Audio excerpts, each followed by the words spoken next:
తగిలే రాళ్ళని పునాది చేసి ఎదగాలని, తరిమే వాళ్ళని హితులుగా తలచి ముందుకెళ్ళాలని,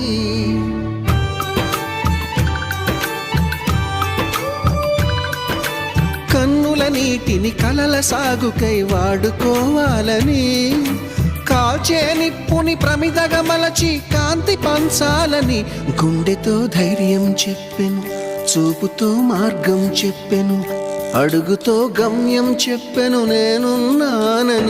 నేనున్నానని నీకేం కాదని, నిన్నటి రాతని మార్చేస్తానని.